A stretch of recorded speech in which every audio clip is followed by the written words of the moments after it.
Hello everyone, welcome back to part 3 of Roma Invictus, the Rise of an Empire, or the Rise of Rome. And this is part 3 here. Unfortunately I had an original recording of this, but we had a couple bugs that ruined the experience, so I had to trash that footage. So we're actually a couple more turns into the game than where we left off in the previous part.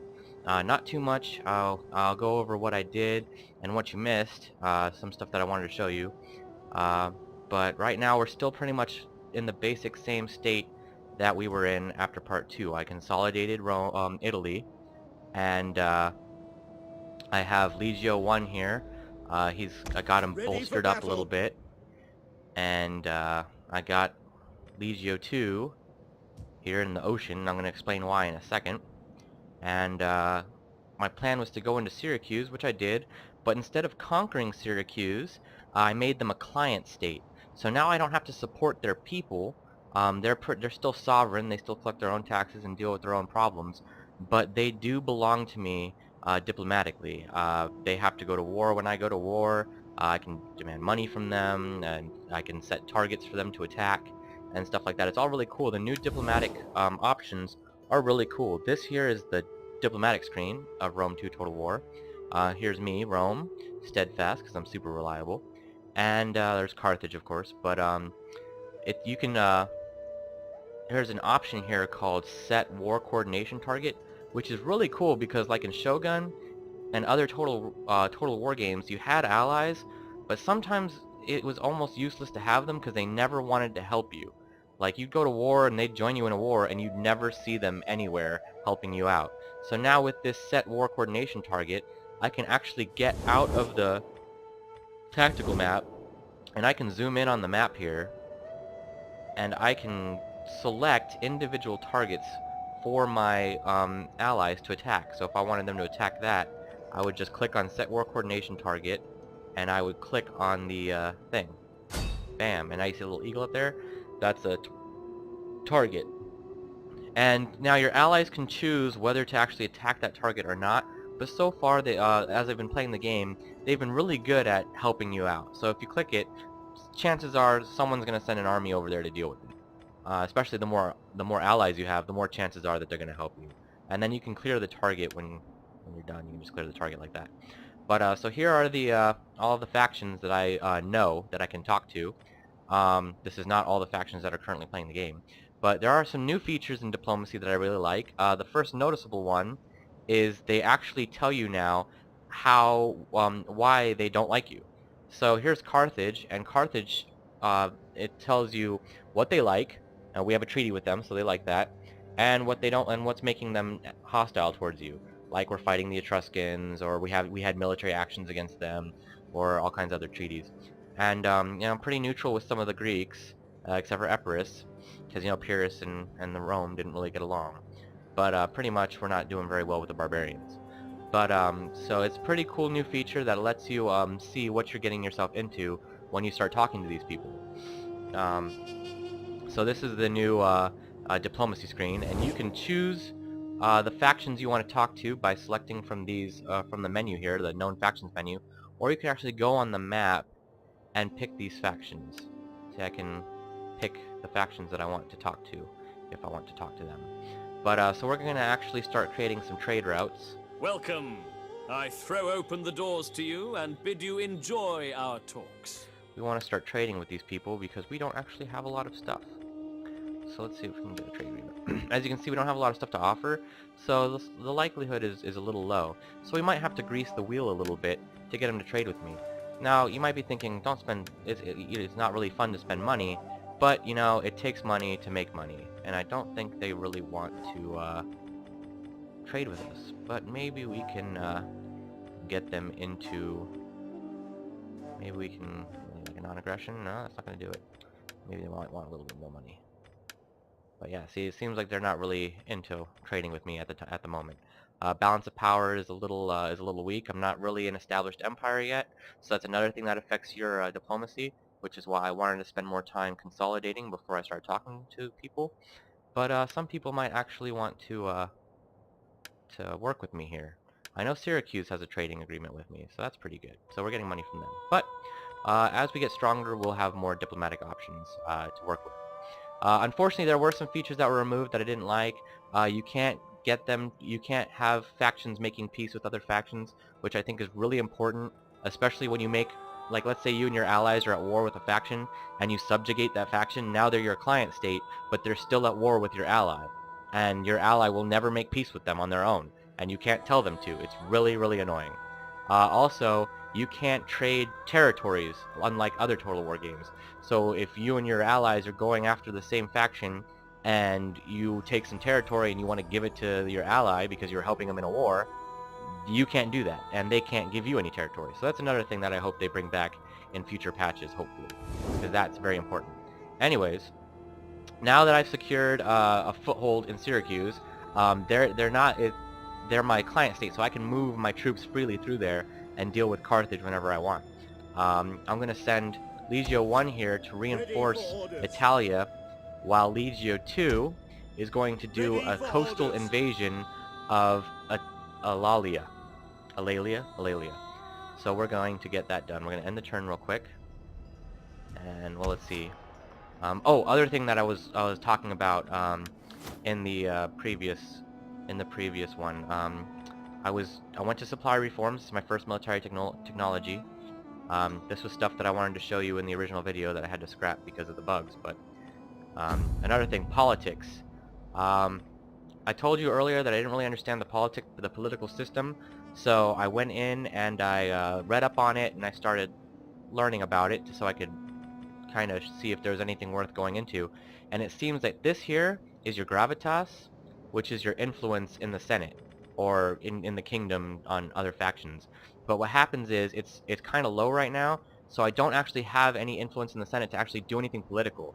You have to have a certain amount of influence in the Senate to get like these little objectives here. See, this is a political thing that I would get if I had a lot more gravitas. So I can actually go in here, and it's see, Legend of the Sands. A legendary gladiator nears the end of his time in the arena, and the streets are abuzz with rumors of how he will end his illustrious career. I can free him, I can keep him in the arena, I can send him on tour, or I can do nothing. So let's see what happens if I send him on tour. A tour of the furthest reaches of your territories is a fine way to mark the end of this man's glorious career. It would also please the people and help to spread Roman culture. Free him. This man has earned his freedom. Keep him in the arena. The revenue brought by this man's battles is too great to cast aside. I'm going to send him on a tour. It's going to spread Roman culture. It might backfire. He might die somewhere, but you know that these are the political things, the political edicts that you get to issue when you have enough influence in the Senate. And these things will be events like this will be brought to you more frequently. So I'm going to send him on a tour. And so now I know the reason why you want to assassinate and marry and stuff like that is it gives you more influence and allows more of those political events to happen, and it allows you to. It doesn't so much take away from your experience. Like you're not going to lose control of your whole kingdom or anything like that. In Rome, there will be a civil war, like I said, and we'll cross that bridge when we get there. But in most other kingdoms, you can totally ignore it. It has no effect on your game, other than if you actually do political stuff, you'll get events like that, which will add to the it will really add to your experience. We're going to end our turn right here, and we're going to get ready to go into Alalia. So that's politics, and that was a little bit of the diplomacy. And as the game progresses and we get more powerful, you'll see more diplomatic actions, and we'll have more client states and more trade agreements and stuff like that. Trade in this game is a lot different than other Total War games. It's not about money. They actually only want to trade with you if you have something worth trading, like wine or olive or lead or steel, something that they really need. Then they'll trade with you. Now it does increase your economy to trade. But so, alright, so I got the new military research. And the gladiator graced the sands for several more years, but the day came when an opponent was just a little quicker. He died a valiant death on the sands. See? Sometimes stuff just backfires on you. But let's see if I can I'm gonna get this gonna increase my barracks here so I can get some better troops, and then I'll probably go back into economy. But right now my economy is pretty strong. Going in here, is there anything I want to upgrade? So what is this, Field of Mars? I want to get the manipulator barracks. Here I can go for the auxiliary barracks, that's fine. And we got our temple, and I think we got our food. Yep, our food's doing really good, so I think we're good for right now. Actually, we can expand this city, and we'll get... do we want more food? Yeah, food's always good. Alright, now, we're going to do a sea invasion. It is an honor. Here we go. Blockading! None shall pass! Didn't do what I wanted it to do. Pathfinding Let issues them again. cower before Awesome. Rome! Alright, well I'm gonna have to end the turn again because the pathfinding decided not to work the way I wanted it to. For the second time.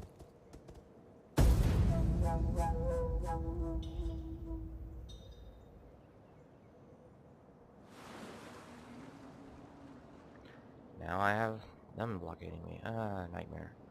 Alright.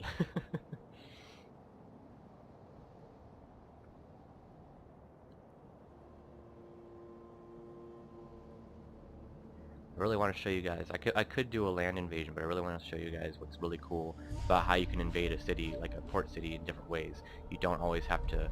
You don't have to land your troops on the island anymore and walk in there. You can just land them normally. You can just go in there and do that. So we're gonna do that. Hopefully the pathfinding will register what I want to do. That is impossible. And now it doesn't want me to leave. We cannot follow this order. Ready for orders. Fantastic. So Forgive I guess me, but that's... I cannot. That is impossible. I'm afraid we cannot. Alright, then I guess we're just gonna have to do it this way. Not how I wanted to do it, but fine. Let's take this city and destroy these people.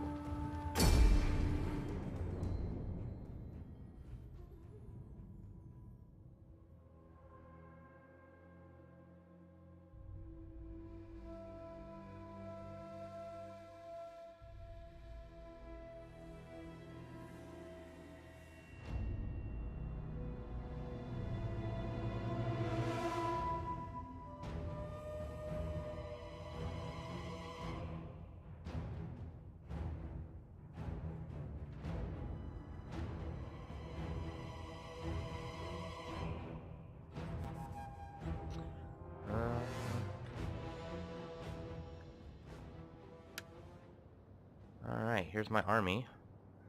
Pretty much exactly where they were on the campaign map, that's exactly where they are on the battle map, so that's pretty cool too. I'm going to move the main force to the front of the city, and they're just going to walk right down the... they're going to walk right down. So we're going to take the Velites there, and I beefed up this army a little bit to give it a little bit more oomph, a little typical Roman formation there. There are some formations that you can do, which is really cool. These are all the Roman formations that you can get, and they're customized for the faction that you're playing.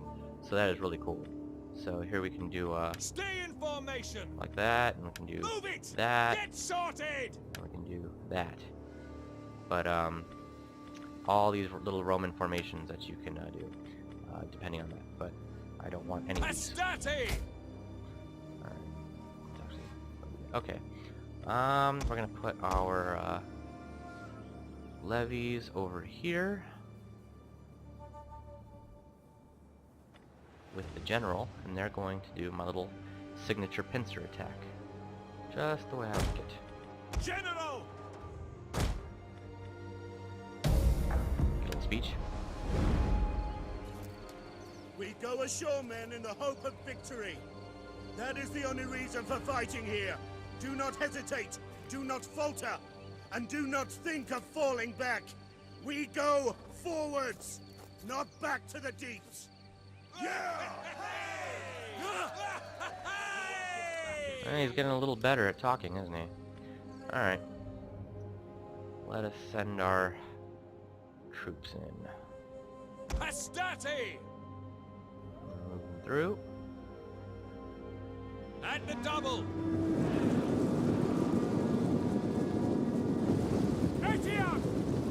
And once they get there, what we're going to do is we're going to create a single column of Roman Legion, of Roman Hastati. They're going to be in a column here, and we're going to have the velites in the back, throwing spears as they march straight up into the capture point there. While my other guys over here, these guys are going to go right there and deal with these guys. Actually, I could probably just deal with these guys. Let's let them sit there for a while. Oops, we're moving too fast. That was bad. That could have been bad. Alright. Yeah, look at these guys marching.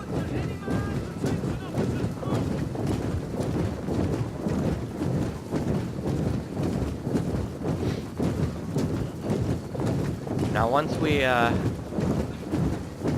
historically there's the Marian reforms, where General Marius reforms the entire Roman army into a professional force, and then instead of Hastati, I mean they're still technically Hastati, but they're actually legionnaires, and they're going to have standard equipment, standard fighting formations and stuff like that.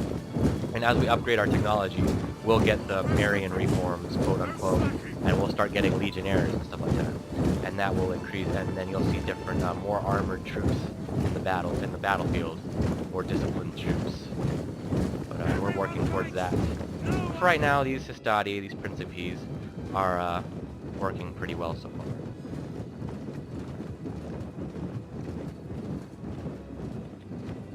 Alright. So now our velites are there, we can start maneuvering. Send my another there, we're going to take care of these guys real quick. It's pretty cool to watch these guys charge in.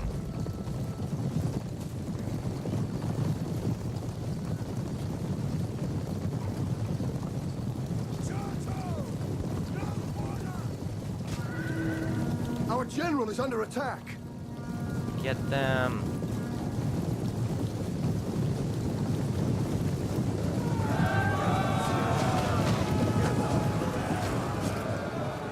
They didn't stand a chance.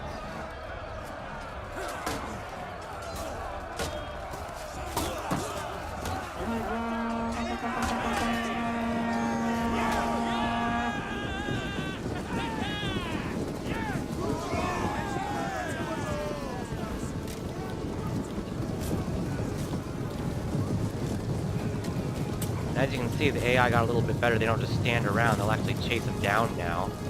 They used to just stand there and let them run away. So that changed, so that's good. Anyway, let's hope we didn't get, oh, and see they're running right into my... See, I love when tactics work. See, now they're running right into my spears. Or my javelin men. Quickly now! And they'll just get picked off. Didn't stand a chance. Anyways, now we got these guys coming. Let's get our fire going here. See if we can get a good... Alright, charge in there. Ah! Oh, they threw their spears. Haha, get in there.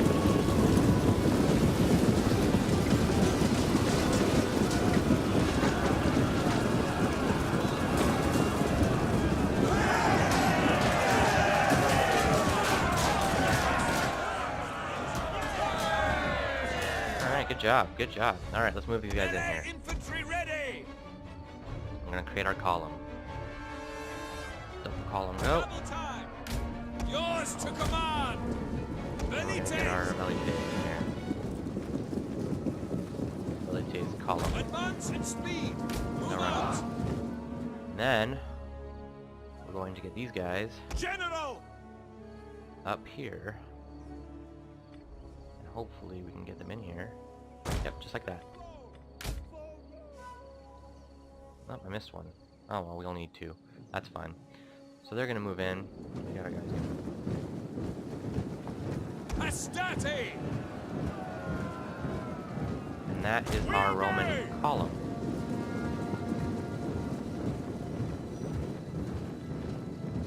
Speed it up a little bit so we can get this over with. But it's pretty cool. You can really, I mean, the AI is getting better, so tactics are starting to become more useful. And of course, I have the difficulty up, so As we progress through the game and we start attacking bigger empires and probably like Egypt or Greece, tactics are going to be a lot more important, and we're actually going to see how this game really shines. So we're going to move these guys up now into the flag, and they should all move as a single column, single Roman column. See?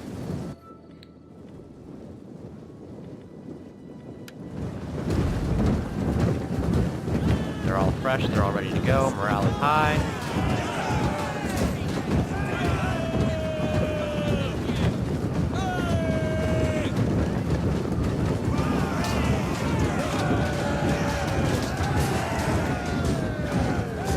They're like, alright, let's kill us some Etruscans, yeah.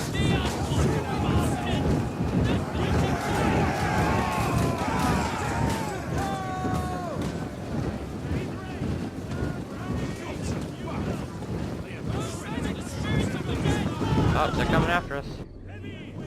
Alright. Get in there.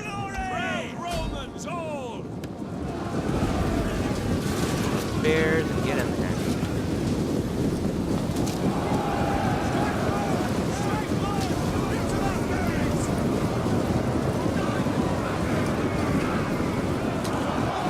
Yeah, see, they still kind of mosh up a little bit. But they're holding the line a lot better.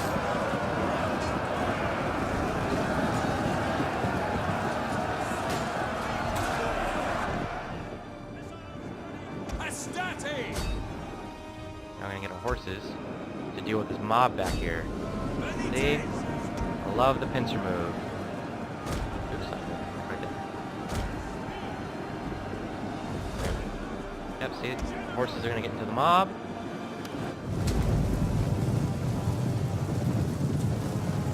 And once we get equites, more of these hammer and anvil tactics will make their way into the game. They don't stand a chance. In our favor.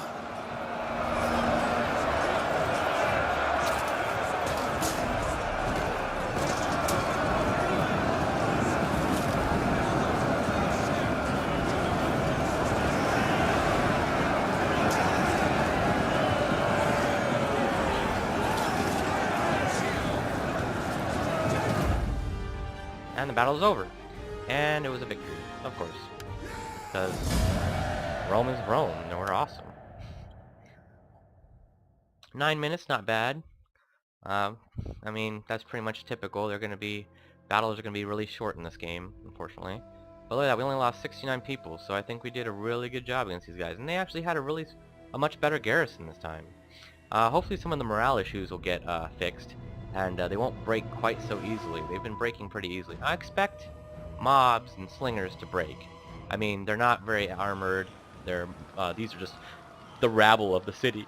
And slingers, well, not too much going on with them, but I expect the spearmen and the actual professional armies to be a little bit better. Alright, this was their last province, so I'm able to subjugate them now. When I subjugate them, they'll become my client state automatically. Problem with subjugating somebody is that they'll still go to war with you, like if they don't like you, because subjugating them makes them hate you. So you're really gonna have to placate them, keep a legion around, and keep them in line, or they will rebel against you, and they'll go to war with you, and you'll just be right back in the same boat. But so I don't typically like to subjugate people. I like to make them client states more diplomatically through the diplomacy screen, like I did with Syracuse. So as I get stronger, a lot more people will want to be client states of mine and have Roman protection. So we're going to occupy that, and that will finish off the Etruscans. And our general has leveled up again. And we'll make him a general. Bam. Alright, so let's take a look at what we got going on here. As far as, was it this? I don't think this is what I was looking for. Actually, he was such a good general. Let me see if I can, what's his name? At your command. Cornelius Bassus. Let's see if we can, let's see if we can make Cornelius Bassus part of our family. Because his victories have given him a lot of power in the Senate. So I should be able to bring him into the family. Let's see how that affected us. Well, it's probably not going to affect us just yet. But once they get some kids, I guess. Which is another thing I miss about the previous Total War games, is they used to have a family tree, so you could track the family of your leaders and your generals. Unfortunately, they don't have that, so I really don't know what these people's relationship to each other are. I know they're part of different families, so I can't really track if new generals that come in are related to you know, the ones that I marry, and how they're going to balance my power. So I really hope they add some more of that in there. And this guy's really freaking powerful too. So he's a little too powerful. I'm going to spread rumors against him.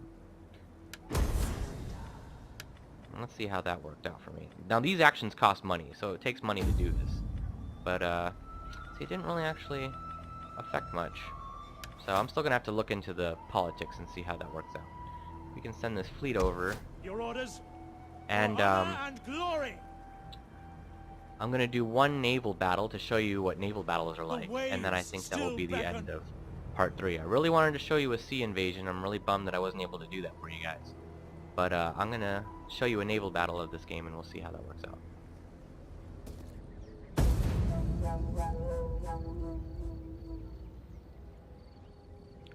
going to end the turn here. We got all our factions doing their thing. Seems like they want to attack the city, and we won't get our naval battle with them. This is not really what I want to play right now, so I'm just going to auto-resolve. Auto-resolve is a little bit more informative in this new game. So it actually tells you how many people you're going to lose, your victory chance, and stuff like that. Now, a lot of people say this is really easy and makes it really easy to auto-resolve, but if you see, you have your prediction accuracy down here. Sometimes the prediction accuracy is really low, and none of this really actually happens. But you also have 3 different ways for your army to fight. So I like to do aggressive because it kills more people. But there we go, and then we're gonna put these guys in chains and bring them to Rome. Alright, and that pushes them right in the perfect position for our naval battle. But that's what auto-resolving does now. It gives you 3 options of how your soldiers will fight on the field. It tells you what the outcome may be and what your chances are of success. And then, of course, you have your 3 options when you win: kill, enslave, or release. Now, slaves are really good for the economy, but if you have too many slaves, it might actually lower public order, and there can be a slave revolt. And the slave armies, I mean, if you remember Spartacus, slave armies can get pretty dangerous. These people are a danger. Your generals are well placed to trample these looks like our insolent Punic War is wretches. about to go on. Can you do this? We can take out Carthage, so I believe part 4 will deal with Carthage, so I'm going to accept that war. You have spoken with clarity. And we will take on Carthage in the next episode. Alright, we finished our manipular organization, giving me some new stuff. Our new province is, of course, unhappy at the heavy foot of government, but that will be changed pretty soon. Let's go ahead and see what we got over here. They're actually pretty good, we'll leave it that way. Alright, and then add some technology, go back into economy here. There we go, and we're going to do our naval battle. It is an honor to serve Rome. Let's do this. It's going to be a little lopsided, but it's going to show you the tactics and and how naval battles have changed. I really miss the naval battles of Empire Total War. I thought those were the best naval battles any Total War game has had to date. Empire, I mean, I love playing those naval battles. These, they're trying to be a little bit more like land battles, like you're literally just smashing boats against each other, and then they jump off the boats and fight on the enemy boats. So it's kind of a little lame. I mean, I know that is really how they fought back in the day, but it just feels a little. It doesn't feel like really fleshed out like the naval battles of previous Total War titles. But it looks beautiful. I mean, the details on the ships are amazing. You have all the troops right there on the ships. It's pretty cool. You got your rowers. Now, a typical trireme, I think these are more biremes. Yeah, these are biremes. You can tell. See, they have 2 layers of oars. That's what bireme means. Trireme means 3 layers of oars. quadrireme is 4 layers, and so on and so forth. Now below decks are usually slaves or other soldiers that are specifically rowers. That is literally their job. They don't do anything else but row. So we're gonna go ahead and burn some ships. Ready, willing, and able. And these guys are going to board some ships. Rome is mother to us all. Attack! Ship. Commander! Commander! Watch them board. Support ships at your command. Support ships are going to shoot arrows at them. Ready for orders. But let's row hard. Hard on the oars. Oh, he took a javelin to the face. Oh, or not a javelin, a ballista. That was rough. See if we can't crash in there. Bam. Get on the ship, guys. Get on the ship. Get in there. Like that we're boarding this guy's ship here. We're going to take care of that. Get in there. Actually, the sea battles have a lot better cinematic camera than the land battles do. That's interesting. Look at that. You can actually really see all that motion capturing they paid for. Zoom in right in there.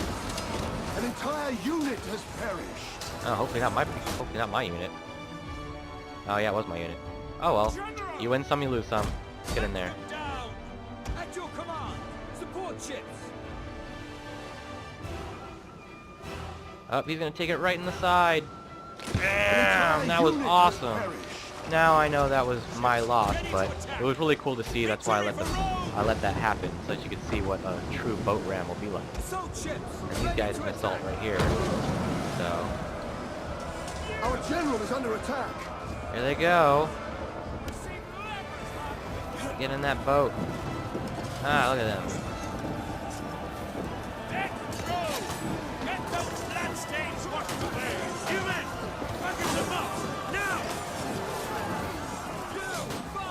And then once we kill them, we set their boat on fire and we leave.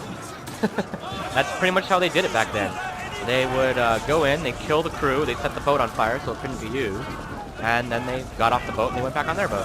And that's how naval warfare was fought back then. I call it a close victory, but I'm pretty sure it was pretty decisive. I mean, okay, I let them ram a ship so that you could see something really cool.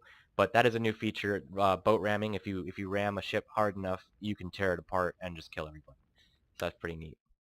So yeah, I lost one of my fire ships and I lost my one of my support ships, but no big deal. Pretty easy to get them back. I think it was pretty successful overall. I destroyed 3 ships, so that fleet is just not going to bother me whatsoever. And that's naval battles in Total War Rome 2. I'm just gonna Is there nothing else?